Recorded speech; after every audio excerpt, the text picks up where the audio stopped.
You know that person in every conversation? The one who talks and talks and talks. They fill every gap. They jump in before you finish. They laugh at their own jokes. And here's the strange part. No one really listens to them. Maybe you've been that person. Maybe you are that person right now. In your first language. In English. It doesn't matter. When you're afraid of silence, you fill it. You think more words equal more confidence. More English equals more fluency. More sound equals more power. You're wrong. Here's the truth. No one tells you. Constant talking is not confidence. It's noise. And noise is just fear wearing a loud mask. Picture this. A group of colleagues at lunch. One person dominates. She's speaking fast, mixing languages, throwing in broken English phrases, laughing, gesturing. Everyone else? They nod politely. They check their phones. They wait for her to stop. She thinks she's connecting. She's actually pushing people away. Because filling space is not the same as creating space. Filling space says, I'm scared you'll forget I'm here. Creating space says, I'm confident enough to listen, think, and choose my words. And that choice, that tiny, powerful choice, is where English learners become fluent and powerful. Not by speaking more, by speaking better, not by reacting faster, by responding with intention, not by filling every silence, by owning it. This video is not about talking less. It's about meaning more. It's about learning when to speak, when to stay silent, and how to practice both in English so that every word you say actually lands. Because here's what changes everything. Silence is not empty. Silence is where you listen, where you process, where you choose the right word instead of the fast word. Silence is not weakness. It's strategy. It's respect. It's power. By the end of this video, you will know exactly when to open your mouth and when to keep it closed. You will have a clear method. You will have practiced it in English, and you will walk away different. Not louder, stronger. So let's begin with the question most English learners never ask. What if the gap in the conversation is not a problem to solve, but a tool to use? So why does that gap feel so dangerous? Why does every pause in English feel like failure? Because you've been taught the opposite of the truth. You've been taught that fluency equals speed, that good English means fast English, that if you hesitate, you're weak. If you pause, you don't know the word. If you stay quiet, you're not confident, and so you react. You jump in, you say something, anything, just to fill the space. You stumble. You use the wrong word. You forget grammar you actually know, and afterward, you feel worse. That's reacting. Reacting is when your mouth moves faster than your mind. Reacting is survival mode. It's panic dressed up as participation. Responding is different. Responding is when you hear the question, take a breath, choose your words, and speak with intention. Responding is calm. It's clear. It's confident. And here's the part that changes everything. Responding is what fluent speakers actually do. Real fluency is not speed. Real fluency is clarity. It's pausing, processing, and choosing words that matter. But no one teaches you that. Your textbooks rush you. Your apps time you. Your classmates compete for speed. Even your teacher sometimes rewards the fastest hand, not the best answer. So you believe the lie. Silence equals weakness. And that lie is costing you. Right now, global English is everywhere. In your job interviews, in your Zoom meetings, in your presentations, your friendships, your future. And it's noisy. Everyone is talking. Everyone is filling space. Everyone is reacting, which means the people who pause, who listen to understand instead of listening to reply, who respond instead of react, those people stand out. They get the job. They earn respect. They build real connections, not because their English is perfect, because their English is intentional. That's your advantage. That's the skill no app will teach you. Strategic silence. Silence is not awkward. It's not rude. It's not a sign that you don't know English. Silence is the foundation of everything fluent speakers do well. Silence lets you listen to the whole sentence before you answer. Silence gives you time to choose the right word, not the first word. Silence shows respect. It shows you care enough to think before you speak. But learning to use silence? That's hard, because everything inside you screams, say something, fill the gap. Don't let them think you're stupid. And that's the struggle. That's the trap most English learners fall into. They know they should slow down. They know they should listen more. But in the moment, fear takes over. Comparison takes over. The need to prove themselves takes over. So they talk, and talk, and talk, or they freeze, and say nothing at all. In a moment, you're going to meet 3 learners. 3 real people with 3 different silence traps. You'll see yourself in them. You'll feel their frustration. And you'll discover that the way out is not what you expect. Because this is not just a lesson. It's a journey. And every journey starts with recognizing where you are right now. So where are you right now? Let's find out. You don't need to fill the silence. You need to own it. What does that even mean? Here's what it means. There are 2 kinds of silence. And once you understand the difference, everything changes.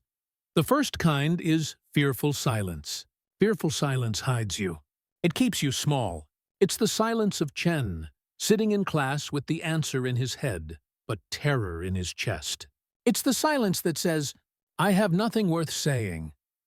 It's the silence that comes from comparison, from shame, from believing you're not good enough yet. Fearful silence shrinks you. The second kind is strategic silence.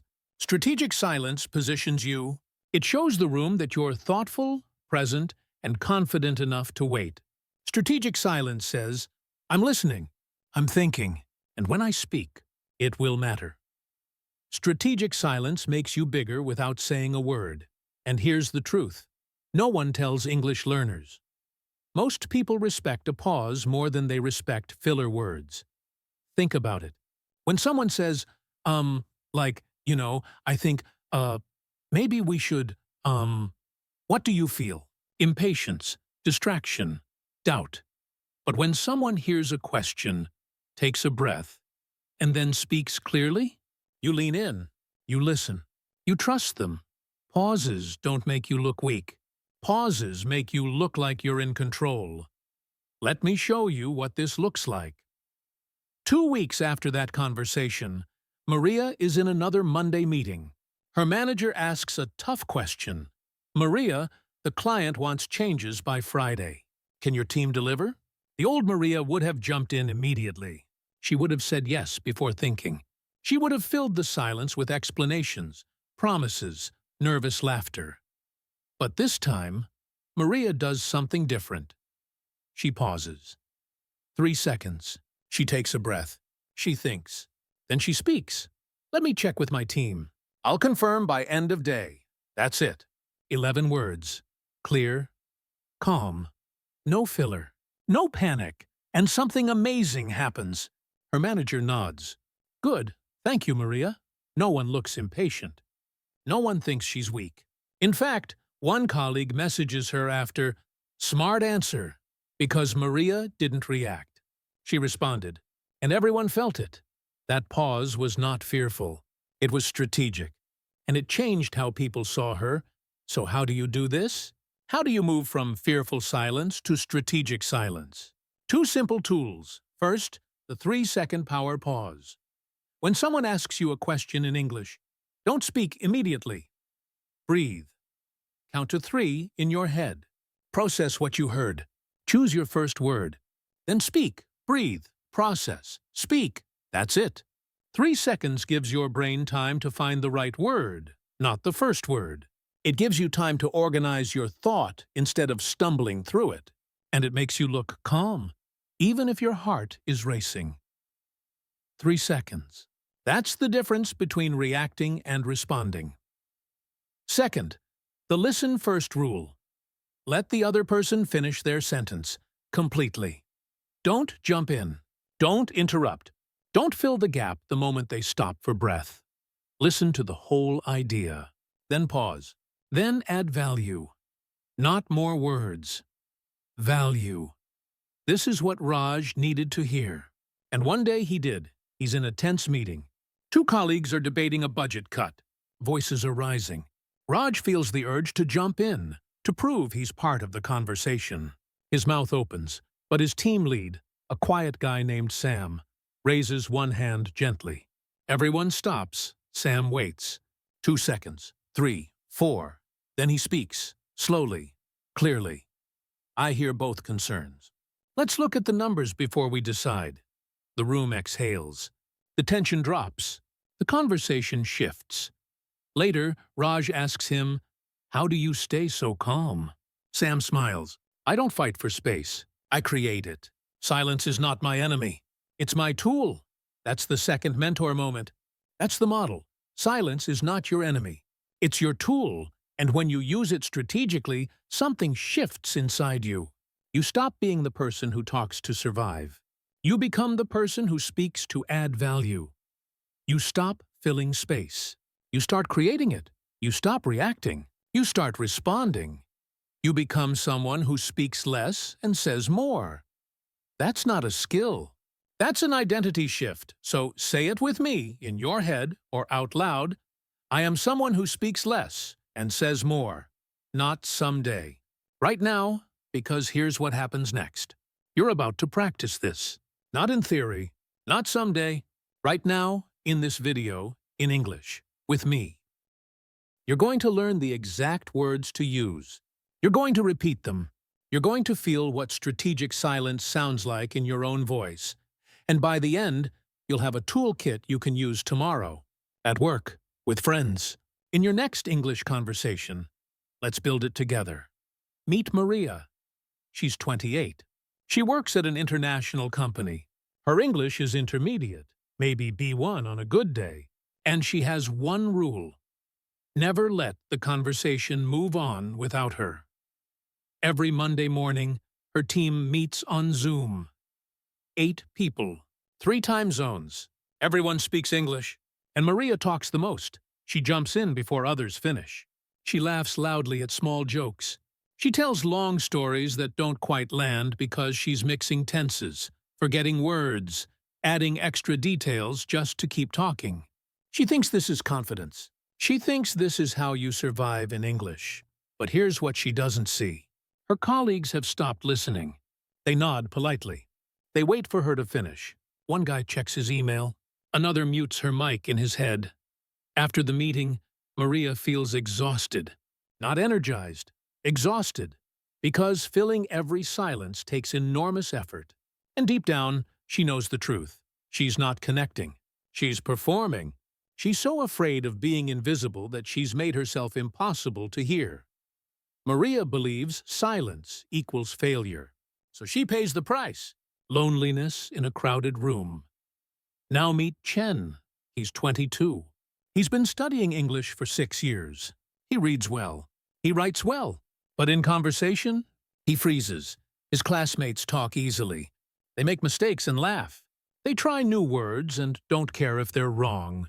Chen just listens. He waits for the perfect moment. The perfect sentence. The perfect pronunciation. That moment never comes. In group discussions, he prepares his answer in his head. He translates from Chinese. He checks the grammar twice. And by the time he's ready to speak, the topic has changed. Someone else said his idea. The teacher has moved on. Chen tells himself he's being careful. He's being smart. He's waiting until his English is good enough. But the truth is different. He's not being careful. He's being afraid. Afraid of judgment. Afraid of mistakes. Afraid that his accent will give him away, that his grammar will prove he doesn't belong. So he stays silent. And every week, he watches other students improve while he stays stuck. Because you can't practice a language you never speak, Chen believes silence equals safety. But he pays the price, too. Isolation. Frustration. The feeling that everyone else is moving forward while he stands still. Finally, meet Raj. He's 31. He's confident in Hindi and Punjabi. In English, he interrupts. Not because he's rude, because he's terrified the conversation will leave him behind. Someone starts a sentence, and Raj sees where it's going. He jumps in to agree, to add his point, to show he understands. He talks over people. He finishes their thoughts. He doesn't mean to be disrespectful. He just can't let the gap exist, because if he waits, someone smarter will speak. Someone with better English will say it better. Someone will take the space he needs to prove himself. So Raj interrupts, and people start to avoid him. In meetings, they stop making eye contact. At lunch, they talk around him, not to him. Raj believes silence equals losing his chance. And the cost? People stop giving him chances at all. 3 learners, 3 traps, same fear underneath. Silence is failure. One day, Maria stays after a training session. She's drained. The facilitator, an older woman with kind eyes, looks at her and says something Maria will never forget. You don't need to fill the silence. You need to own it. Maria doesn't understand yet. But something shifts, because for the first time, someone has named the thing she's been running from. And that's where the turning point begins. Planning is comfortable. Practicing is where change happens. You've heard the stories. You understand the difference between fearful silence and strategic silence. You know the method. But knowing is not the same as doing. So right now, we practice. Out loud. In English. Together. This is not passive listening anymore. This is active training. I'll give you phrases. You'll repeat them. I'll give you scenarios. You'll speak through them. Your mouth will learn what your mind now knows. Ready? Let's start with shadowing. Module 1. Shadowing for power pauses. I'm going to say 3 phrases. Each one uses a strategic pause. Listen to my rhythm. Listen to where I breathe. Then repeat exactly what I say, with the same timing. First phrase. Listen. Let me think about that. Now you. Say it out loud. Let me think about that. Good. Notice the pause after let me think. That pause is not weakness. It's control. Second phrase. Listen. That's a good point. I need a moment. Your turn. Say it. That's a good point. I need a moment.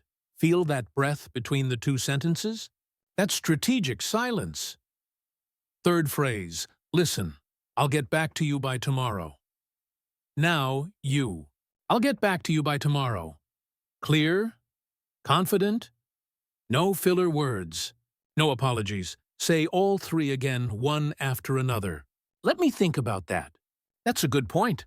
I need a moment. I'll get back to you by tomorrow. Beautiful. You just trained your mouth to pause with power. That's shadowing. Now, let's build your vocabulary. Module 2. Key phrases for strategic silence. I'm going to teach you 8 phrases. You'll hear each phrase. I'll explain it. I'll use it in a sentence. Then you'll repeat it twice. These are your tools. Memorize them. Use them. Phrase 1. Let me think. This buys you time without sounding weak. Example, let me think. I want to give you a clear answer. Repeat after me. Let me think. Again. Let me think. Phrase 2. That's a good point. This shows you're listening and gives you a second to process. Example. That's a good point. I hadn't considered that. Your turn. That's a good point. Once more. That's a good point. Phrase 3. I need a moment, direct and honest. Example. I need a moment to check the details. Say it. I need a moment. Again. I need a moment. Phrase 4. Can I think about that and reply later? Perfect for when you need real time. Example. Can I think about that and reply later today? Repeat. Can I think about that and reply later? One more time. Can I think about that and reply later? Phrase 5. Let me make sure I understand. This shows respect and clarity. Example. Let me make sure I understand. You want the report by Friday? Say it. Let me make sure I understand. Again. Let me make sure I understand. Phrase 6. I hear what you're saying acknowledges the other person before you respond. Example. I hear what you're saying. Here's my concern. Your turn. I hear what you're saying. Once more. I hear what you're saying. Phrase 7.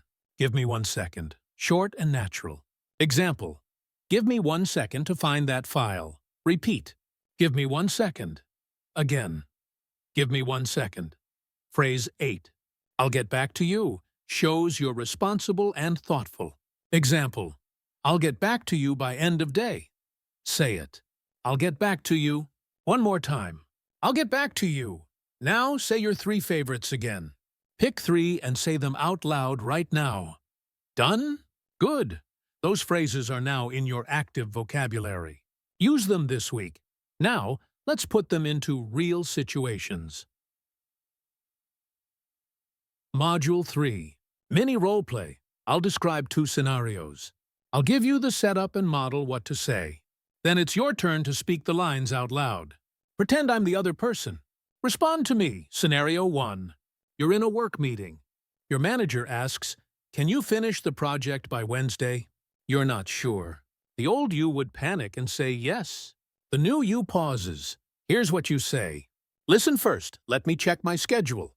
I'll confirm by this afternoon. Now you say it. Imagine your manager just asked the question.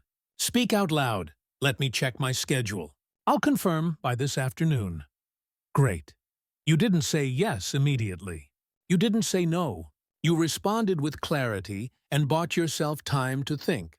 Let's try it again. Your manager asks, "Can you take on another task this week?" You respond, "Say it now. Let me think about that. I'll get back to you in an hour."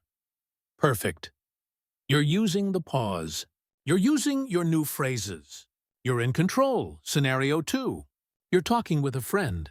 They say, "I think you should quit your job and travel the world." You disagree, but you don't want to be rude. The old you might interrupt or argue immediately. The new you listens first, pauses, then responds thoughtfully. Here's the model. Listen. That's an interesting idea. I need to think about what's right for me. Now you say it. Your friend just gave you big advice. You pause. You respond. Say it out loud. That's an interesting idea. I need to think about what's right for me. Excellent. You honored their opinion and kept your boundaries. One more. Your friend says, "You're too quiet in group conversations." You feel defensive. But instead of reacting, you pause. Model line. Listen. I hear what you're saying. I'm working on speaking when I have something to add. Your turn. Say it now. I hear what you're saying. I'm working on speaking when I have something to add. Beautiful. You stayed calm. You didn't apologize. You didn't attack. You responded. That's role play. And you just did it in English. Now, let's lock this in. Module 4. Comprehension and reflection. 3 quick questions. Answer them in your head or out loud. Question 1. When is silence powerful? Think about it. When does a pause make you look confident? Here's the answer. Silence is powerful when you use it to listen, to think, and to choose better words. Question 2. When is silence fear? When does staying quiet hurt you? Answer. Silence is fear when it stops you from practicing, from trying, from speaking, even when you have something to say. Question 3. What's one phrase you will use tomorrow? Pick one from the 8 we practiced. Say it out loud right now. Maybe it's, "Let me think." Maybe it's, "I hear what you're saying." Maybe it's, "I need a moment." Whichever one you chose, use it tomorrow in a real conversation, in English or your first language. Just use it, because that's how this becomes real. You just practiced silence and speech in English. You didn't just watch. You didn't just listen. You spoke. You repeated. You role-played. You reflected. You're not the same person who started this video. You're becoming the learner who chooses both wisely. The person who knows when to pause and when to speak. The person who creates space instead of filling it. And now, there's only one thing left: to see where this power takes you. So here's the choice in front of you right now. Comfort or growth? Comfort is staying in noisy, reactive habits. It's filling every silence because that's what you've always done. It's talking fast, stumbling, and hoping no one notices. Comfort is easy. Comfortable is familiar. Growth is different. Growth is stepping into intentional silence and speech. It's pausing when your instinct says rush. It's listening when your fear says prove yourself. Growth is uncomfortable, but growth is where transformation lives, and transformation is already happening. Remember Maria? She stopped filling every meeting with noise. Now she pauses. She chooses her words. And her colleagues actually listen. She's not louder. She's heard, remember Chen? He still prepares his answers, but now he speaks them. Once per meeting, with clarity, with impact. He's not talking constantly. He's contributing powerfully. Remember Raj? He listens first now. He lets people finish. And when he finally speaks, his ideas land. People don't avoid him anymore. They seek him out. 3 learners, 3 transformations, same shift. From fearful silence to strategic silence. And now it's your turn. Here's your micro-commitment. This week, use 1 3-second pause before answering in English. At work, with friends, even alone while practicing. Just 1 pause. Breathe, process, speak. That's it. 1 pause. But that 1 pause will change how you feel in English. It will change how others hear you. It will prove to you that silence is not your enemy. You are not just learning English. You are learning when to speak, when to listen, and when to let silence do the work. That's power. That's fluency. That's you. So if this video helped you see silence differently, hit like. Subscribe for more lessons that blend motivation and English practice. And drop a comment this week. Tell me one moment when you chose silence over noise. I want to hear your story, because the most powerful lesson is not something you watch. It's something you live. Starting now,